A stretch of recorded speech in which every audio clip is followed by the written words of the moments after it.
अध्याय 13 हंसना एक उत्तम औषधि। लेख। प्रस्तुत लेख के माध्यम से लेखक हंसी के महत्व को बताना चाहता है तथा जीवन में सदैव खिलखिलाकर हंसने की प्रेरणा देता है। हंसी भीतरी आनंद का बाहरी चिन्ह है। जीवन की सबसे प्यारी और उत्तम से उत्तम वस्तु एक बार हंस लेना तथा शरीर को अच्छा रखने की अच्छी से अच्छी दवा एक बार खिलखिला उठना है। पुराने लोग कह गए हैं कि हंसो और पेट फुलाओ। हंसी कितने ही कला कौशलों से भली है। जितना ही अधिक आनंद से हंसोगे उतनी ही आयु बढ़ेगी।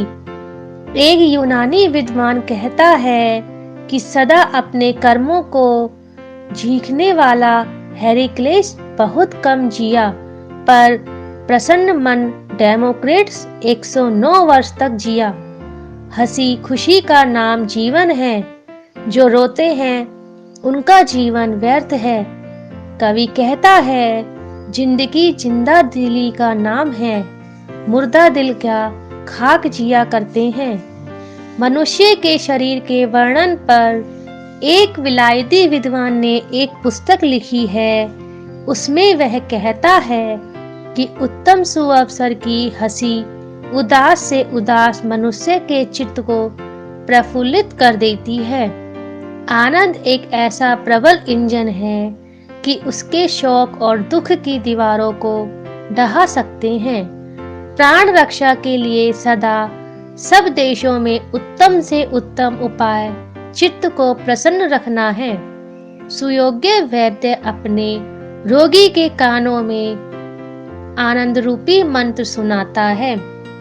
एक अंग्रेज डॉक्टर कहता है कि किसी नगर में दवाई लदे हुए 20 गधे जाने से एक हंसाने वाले आदमी को ले जाना अधिक लाभकारी है। डॉक्टर हस्फलैंड ने एक पुस्तक में आयु बढ़ाने का उपाय लिखा है। वह लिखते हैं कि हंसी पाचन के लिए बहुत ही उत्तम चीज है। इससे अच्छी औषधि और नहीं है। एक रोगी ही नहीं बल्कि सबके लिए हंसी बहुत काम की चीज है। हंसी शरीर के स्वास्थ्य का शुभ संवाद देने वाली है। वह एक साथ ही शरीर और मन को प्रसन्न करती है, पाचन शक्ति बढ़ाती है, रक्त को चलाती और अधिक पसीना लाती है। हंसी एक शक्तिशाली दवा है।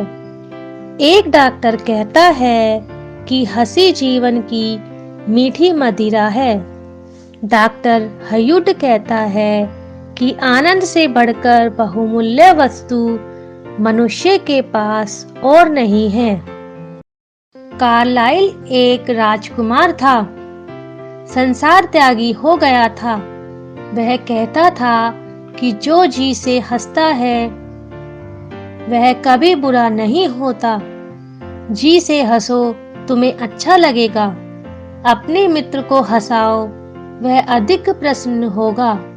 शत्रु को हंसाओगे, तुमसे कम घृणा करेगा। एक अनजान को हंसाओ, तुम पर भरोसा करेगा। उदास को हंसाओ, उसका दुख घटेगा।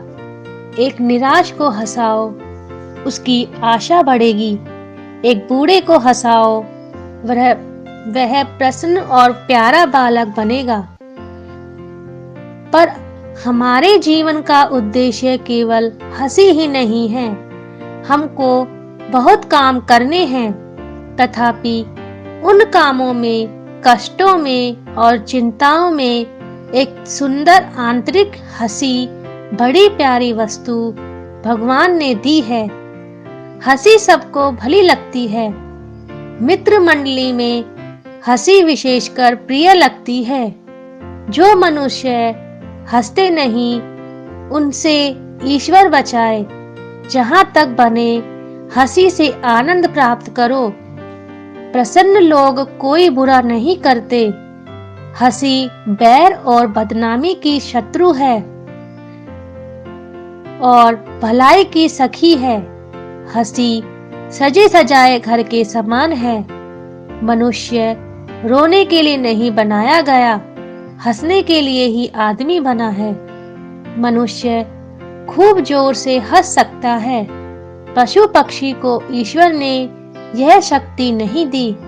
मनुष्य हंसने, मुस्कुराने, गीत गाने और स्तुति करने के लिए बनाया गया है।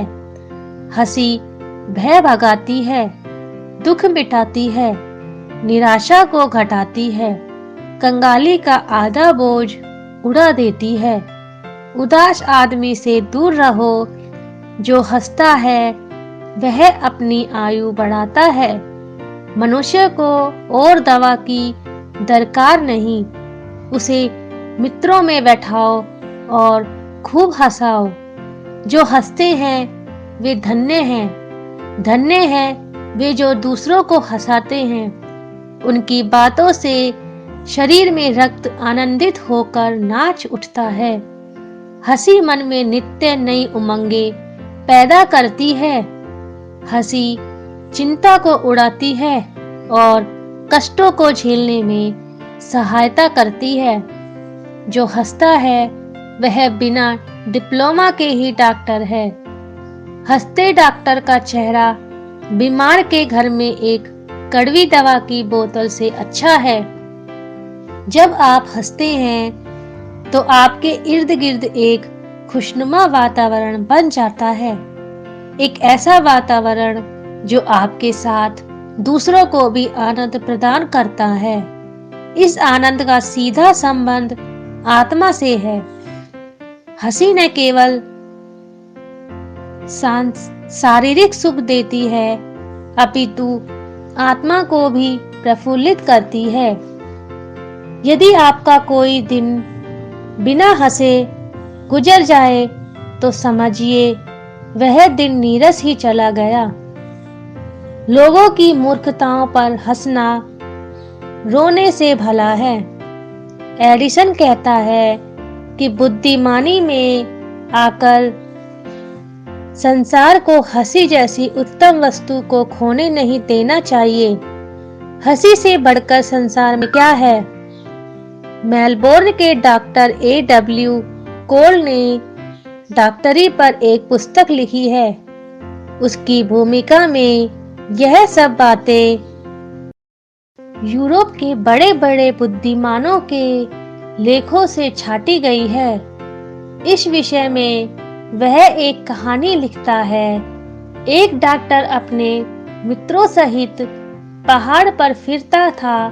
एक चट्टान पर उसे एक कौवे का घोंसला दिखाई दिया।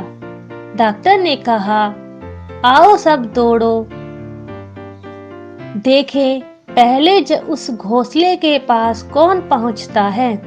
सब दौड़े। एक आदमी इतना तेज दौड़ा कि हाफ कर बैठ गया। जब सब जमा हुए तो इतना हंसे कि पेट फूल गए। जब इन मित्रों को हंसना होता तो उस घोंसले की कहानी को फिर दोहराते। कई साल पीछे उनमें से एक मित्र बीमार हो गया, मरने को था कि उस डॉक्टर को खबर हुई। वह गया। लोगों ने कहा, लो तुम्हारा मित्र आया, आंखें खोलो, पर वह कुछ न बोला। तब डॉक्टर ने जोर जोर से कौवे के घोंसले की कहानी सुनाई। कहानी सुनकर बीमार हंसा, यहाँ तक कि वह अच्छा हो गया और उसकी बीमारी भी दूर हो गई। उसी हंसी को मनुष्य जीवन के साथ लगाए रखने के लिए हमारे पूर्वजों ने होली का त्योहार जारी किया था। होली की कृपा से अब भी हम कुछ हंस लेते हैं। संसार में दुख और उदासी अधिक है। उस दुख और उदासी को दबाकर एक बार मनुष्य को हंसाना और प्रश्न करना ही होली का उद्देश्य है। इसी से जानो कि होली हमारे जीवन की कैसी प्यारी चीज है। शब्दार्थ। झीखना चिढ़ना, दरकार आवश्यकता, कंगाली दरिद्रता, स्तुति प्रार्थना, प्रफुल्लित खिलना, आंतरिक अंदर से निकला। लेखक परिचय। बाल मुकुंद गुप्त जी का जन्म 14 नवंबर 1865 ईस्वी में गुड़ियानी गांव जिला रोहतक हरियाणा नामक स्थान पर हुआ था। इन्होंने हिंदी के निबंधकार और संपादक के रूप में सेवा की। इनकी प्रमुख रचनाएं थीं हरिदास, खिलौना, खेलत माशा, स्फुट कविता, शिव शंभू का चिट्ठा तथा बाल मुकुंद गुप्त निबंधावली आदि। 18 सितंबर 1907 में इनका निधन हो गया।